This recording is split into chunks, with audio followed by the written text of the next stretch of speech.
everybody. I am headed out this morning on the Chalk Bluff Multi-Use Trail. I have parked here. Only one other person. Looks like another one might be coming.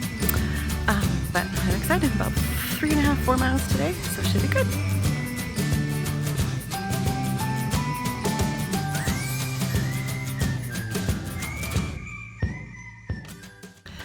So I just got caught at the trailhead by some guy that talked my ear off, but he was super nice. New to the area, had questions about it. I always love helping people find places to get outdoors, so I don't mind at all. So this trail, you start and it's a little bit of an uphill climb. It is a horse trail, so you have to watch your step because as you can see back there, it's kind of gross. But so just watch where you're walking. But so far it's covered in trees, super shady, and 3.5 miles, here we go.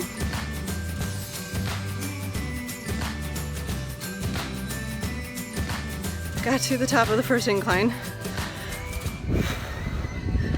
Right out of the gates, you're going at a pretty steep pace, but holy crap.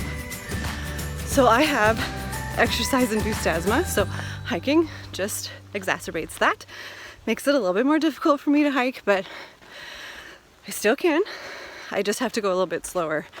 So I'm still able to hike, still able to enjoy what I do, but having exercise-induced asthma is not super fun, as it makes what I love to do just a little bit more difficult, but still can do it. Just have to go slow.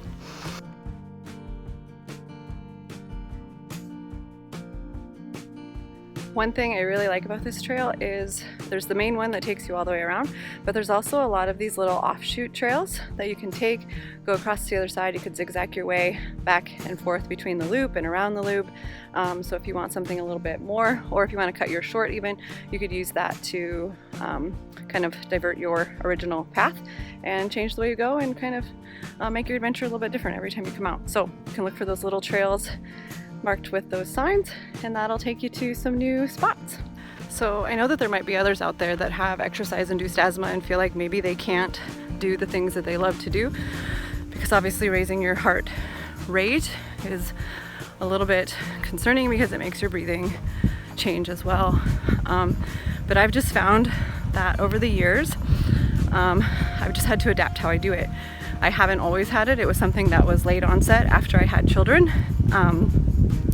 So in my younger days, I could do anything I wanted to and I was never affected. When I started having kids in my 20s is when it became a little bit worse. And so I've just had to start taking some precautions in terms of walking slower. I don't run anymore like I used to because that's a huge trigger. I take the inclines a lot slower than I used to. I take rests, so my hikes might take me a lot longer than they used to. But I'm not going to stop doing the things that I love to do. So I've just figured out how to adapt.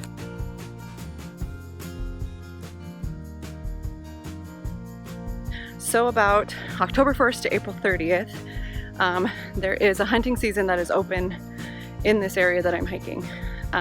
So you should know that if you come, you might run into hunters. I often will avoid hiking areas where hunting is taking place just out of respect for the hunter. I don't want to mess up their hunt. As a hunter myself, I know that that can be frustrating, but it's also the perils of hunting public land. But I do my best not to affect someone else's hunt. So during hunting season, I tend to stay out of these areas. I find other places to go hiking, but just look for those signs.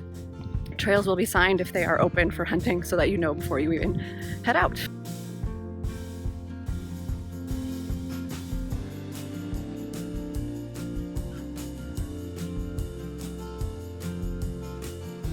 So this trail is mostly dirt and sand. So wear the correct shoes in order to be able to walk through that. But I think it makes it a little bit softer underfoot. Sometimes difficult to walk on, but overall, pretty easy.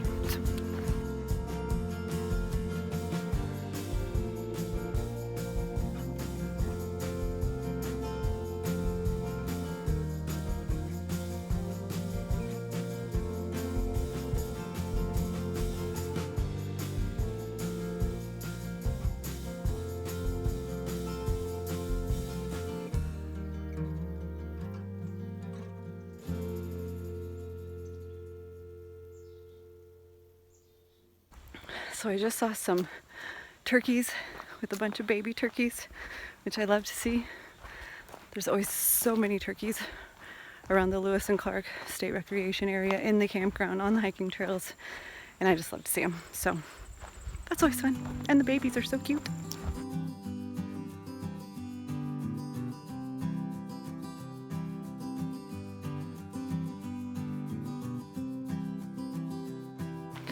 So as I mentioned before, this area can be hunted October 1st to April 30th. Oftentimes though, hunters aren't going to be on the main trail. They're likely going to use the main trail to get closer to wherever their spot is, and then they're going to offshoot from there. So your chances of running into them are slim unless they're walking in or walking out.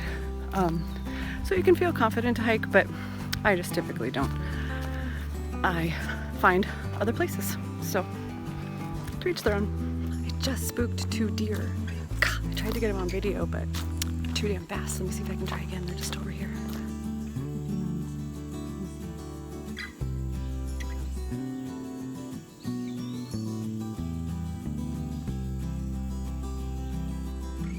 Holy steep trail I'm about to go up.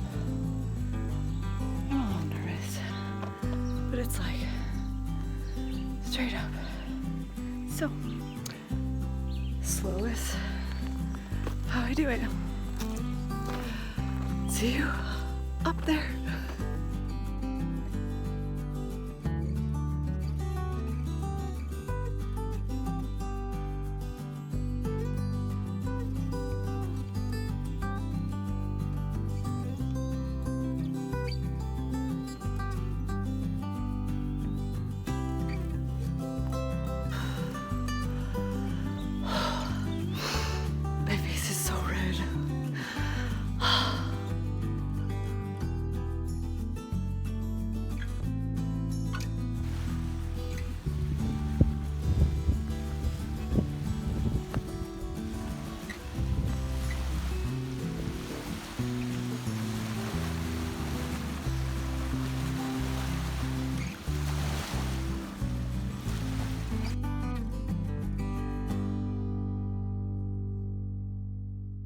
So what All Trails said was a full 3.5 to 4 mile hike.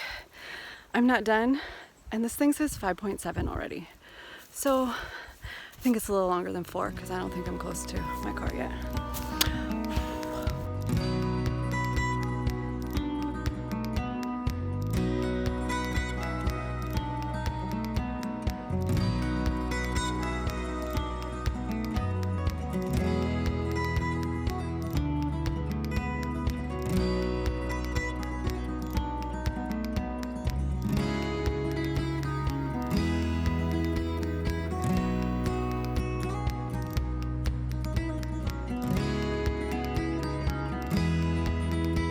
I've never been so excited to see my car in my life. Okay, so this is the trail I just did. I just got back to the trailhead, thank God, because that was a lot longer than I planned. But here is where I started, and then I followed the trail all the way on the outer, all the way out to that point. I followed the bottom all the way back up, and then now I'm back here. So you can see on there's a lot of options where I could have cut back, and I did take one of those at one point, and then I had to double back because I wanted to do the long loop because I thought it was only 4 miles and I wanted to get in the 4 miles, but it's my mistake. It's definitely a lot longer. So now I know. Okay, so I'm done. I think that was definitely closer to like 7 or 8 miles. I didn't really keep track a whole lot. But it was about 13,000 steps, so somewhere in there, but it was constant up and down incline, and these were not gradual inclines, they were steep inclines, and it was constant up, down. There was barely any time where it was just flat, where you could collect yourself and get your heart rate back down to normal. So there were a couple times where I had to rest because of my exercise-induced asthma. I had to get my heart rate down so that my breathing would level out. But I did it. There were definitely a few times where you could see trails I could cut back if you wanted to make it shorter. I'm not one to do that, especially the first time. Usually I like to do the longest trail possible so I can get my bearings into a new area, and this was definitely a new trail for me. As many times as I've been in this area, I had never been on this trail. So next time I might try a few of the offshoots, but for the most part, it was good. Now that I'm back in my car, I feel much better. So yeah, thanks for coming along. That was fun.